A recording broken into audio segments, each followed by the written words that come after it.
ಪ್ರೀತಿಯ ದೇವಜನರೇ, ಈ ಒಂದು ದಿನದಲ್ಲಿ ಈ ಒಂದು ವಿಡಿಯೋ ಮೂಲಕ ನಿಮ್ಮನ್ನು ಸಂಧಿಸಲು ನನಗೆ ಬಹಳ ಸಂತೋಷ. ಈ ಒಂದು ದಿನದಲ್ಲಿ ನಾವು ಅಬ್ರಹಾಮನ ಕುರಿತು ನಾವು ಧ್ಯಾನವನ್ನ ಮಾಡುತ್ತಿದ್ದೇವೆ.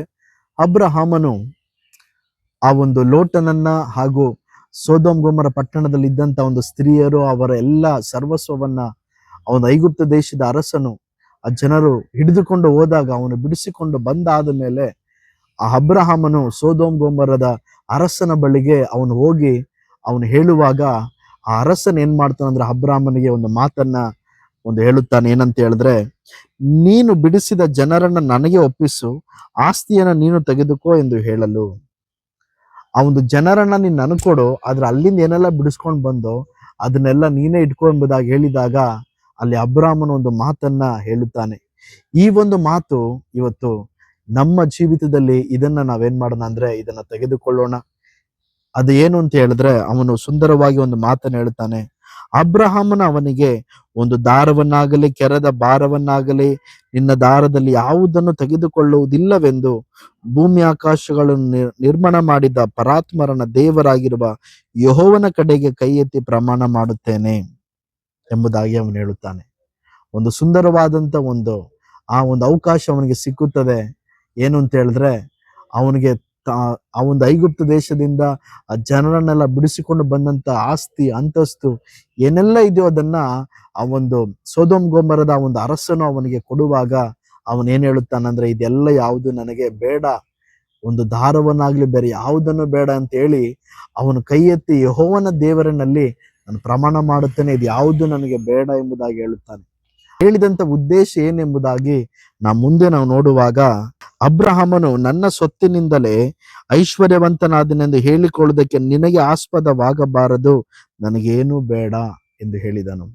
ಅಲ್ಲಿ ಅವನು ಹೇಳುತ್ತಾನೆ, ಅರಸನೇ, ನೀನು ನನಗೆ ಕೊಡುವುದಾದರೆ ನಿನ್ನಿಂದಲೇ ನಾನು ಐಶ್ವರ್ಯವಂತನಾದೆನು ಎಂಬುದಾಗಿ ನಿನಗೆ ಹೇಳುವುದಕ್ಕೆ ಆಸ್ಪದವಿರಬಾರದು ಅಂತ ಹೇಳಿ ಆ ಒಂದು ಜನರನ್ನ ಅಲ್ಲಿ ತನ್ನಂತ ಎಲ್ಲ ಸರ್ವಸ್ವವನ್ನ ಅವನ ಅರಸನಿಗೆ ಅವನು ಕೊಟ್ಟು ಬಿಡುತ್ತಾನೆ. ಇವತ್ತು ನಮ್ಮ ಜೀವಿತದಲ್ಲಿ ನಮಗೆಲ್ಲ ನಮ್ಮ ಜೀವಿತದಲ್ಲಿ ಬರುವಂತ ಎಲ್ಲ ಕಾರ್ಯಗಳು ನಮ್ಮ ಜನರಿಂದಾಗಲಿ, ನಮ್ಮ ಸಾಮರ್ಥ್ಯದಿಂದಾಗಲಿ, ನಮ್ಮ ಹಣದಿಂದಾಗಲಿ, ನಮ್ಮ ಕೆಲಸದಿಂದಾಗಲಿ, ನಮ್ಮ ಬಲದಲ್ಲಾಗಲಿ, ನಮ್ಮ ಸಾಮರ್ಥ್ಯದಿಂದ ಅಂತ ಹೇಳಿಕೊಳ್ಳುವುದಕ್ಕೆ ನಮ್ಮಲ್ಲಿ ಯಾವುದನ್ನು ಸಹ ನಾವು ಹೆಚ್ಚಿಸಿಕೊಳ್ಳಬಾರದು. ಯಾರನ್ನಾಗ್ಲಿ ಯಾವುದನ್ನಾಗಲಿ ನಾವು ಹೆಚ್ಚಿಸಿಕೊಳ್ಳಬಾರದು. ನಮ್ಮ ಬಾಯಿಯಿಂದ ನಾವು ಹೇಳಬೇಕಾದದ್ದು ಒಂದೇ ಏನಂದ್ರೆ, ನಾನು ದೇವರಿಂದ ಆಶೀರ್ವದಿಸಲ್ಪಟ್ಟಿದ್ದೇನೆ, ಕ್ರಿಸ್ತೇಸುವಿನ ಮೂಲಕ ಆತನು ಮಾಡಿದ ಕಾರ್ಯಗಳ ನಿಮಿತ್ತ ನಾನು ಆಶೀರ್ವದಿಸಲ್ಪಟ್ಟಿದ್ದೇನೆ ಎಂಬುದಾಗಿ ನಮ್ಮ ಬಾಯಿಂದ ಅದು ಹೊರಡುವಂತದಾಗಿರಬೇಕು. ಯಾಕೆಂದ್ರೆ ದೇವರು ಹೆಮ್ಮೆ ಉಳ್ಳವರಿಗೆ ಆತನ ಎದುರಿಸಿ ನಿಲ್ಲುತ್ತಾನೆ. ಇವತ್ತು ಅನೇಕ ಜನರನ್ನು ನೋಡುವಾಗ, ಇದು ನನ್ನಿಂದ ಆಯ್ತು, ಇದು ನಾನು ಕಷ್ಟಪಟ್ಟೆ, ಇದು ಅವರು ಮಾಡಿದ್ರು ಇವಾಗ ಎಂಬುದಾಗಿ ಹೇಳಿ ಜನರನ್ನ ಅವ್ರ ಮೇಲಕ್ಕೆ ಅವರು ಉನ್ನತಪಡಿಸಿ ಹಾಗೂ ತಮ್ಮ ಒಂದು ಜ್ಞಾನವನ್ನ, ಸಾಮರ್ಥ್ಯವನ್ನ, ತಮ್ಮ ಒಂದು ಕಾರ್ಯವನ್ನ ಅವರು ಹೊಗಳಿಕೊಳ್ಳುತ್ತಾರೆ. ಆದ್ರೆ ಅದರ ಹಿಂದೆ ದೇವರ ಕೃಪೆಯನ್ನ, ದೇವರು ಮಾಡಿದ ಉಪಕಾರವನ್ನ, ದೇವರನ್ನ ಅವರು ಮಹಿಮೆ ಪಡಿಸಿದ ದೇವರನ್ನ ಅವರು ಹೇಳದೆ ಅಲ್ಲಿ ತಮ್ಮನ್ನ ಹಾಗೂ ಜನರನ್ನ ಅವ್ರ ಮೇಲಕ್ಕೆತ್ತುತ್ತಾರೆ. ಇವತ್ತು ಅಬ್ರಹಾಮನ ಜೀವಿತದಿಂದ ನಾವು ಇದನ್ನ ಕಲಿತುಕೊಳ್ಳೋಣ. ನಮ್ಮ ಎಲ್ಲ ಆಶೀರ್ವಾದಕ್ಕೆ, ನಮ್ಮ ಎಲ್ಲ ಮೇಲುಗಳಿಗೆ, ನಮ್ಮೆಲ್ಲ ಒಂದು ಐಶ್ವರ್ಯಕ್ಕಾಗಲಿ, ಘನತೆಗಾಗಲಿ, ಎಲ್ಲದಕ್ಕೂ ಆತನೇ ಕಾರಣನಾಗಿದ್ದಾನೆ. ಬೇರೆ ಯಾರು ಅಲ್ಲ, ಬೇರೆ ಯಾವುದೂ ಅಲ್ಲ. ನಮ್ಮ ಒಂದು ಯಾವುದೇ ಕಾರ್ಯಗಳಿಂದ ಇಲ್ಲವೇ ಇಲ್ಲ. ಯಾಕೆಂದ್ರೆ ದೇವರ ವಾಕ್ಯ ಹೇಳ್ತದೆ, ಯಾಕೋಬದಲ್ಲಿ ನಮ್ಮ ಎಲ್ಲ ಒಳ್ಳೆಯ ದಾನಗಳು ಬೆಳಕಿಗೆ ಮೂಲ ಕಾರಣನಾದ ಆತನಿಂದ ನಮಗೆ ಇಳಿದು ಬರುತ್ತದೆ ಎಂಬುದಾಗಿ. ಆತನಿಂದಲೇ ನಮಗೆ ಎಲ್ಲ ಕಾರ್ಯಗಳು ನಡೆಯುತ್ತದೆ. ಇದನ್ನ ನಾವು ತಿಳಿದುಕೊಳ್ಳೋಣ. ನಮ್ಮ ಜೀವಿತದಲ್ಲಿ ಇದುವರೆಗೂ ದೇವರು ಮಾಡಿದ ಕಾರ್ಯ, ಮಾಡುತ್ತಿರುವಂತ ಕಾರ್ಯ, ಇನ್ನು ಮುಂದೆ ಮಾಡ್ಲಿಕ್ಕಿರುವಂತ ಎಲ್ಲ ಕಾರ್ಯಗಳಿಗೂ ಆತನೇ ಕಾರಣನು ಎಂಬುದಾಗಿ ಆತನನ್ನ, ಆತನ ಕೃಪೆಯನ್ನ, ಆತನ ಪ್ರೀತಿಯನ್ನ, ಆತನ ಉಪಕಾರವನ್ನ ನಾವು ಮೇಲಕ್ಕೆತ್ತೋಣ.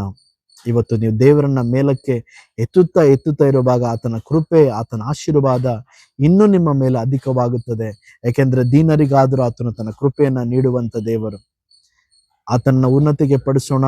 ನಾವಿನ್ನೂ ಆಶೀರ್ವಾದದಿಂದ ಆಶೀರ್ವಾದಕ್ಕೆ, ಅಭಿವೃದ್ಧಿಯಿಂದ ಅಭಿವೃದ್ಧಿಗೆ ಹೋಗಬೇಕೆಂಬುದಾಗಿ ದೇವರ ಚಿತ್ತ. ದೇವರದನ್ನು ಮಾಡುವಂತವರಾಗಿದ್ದಾರೆ.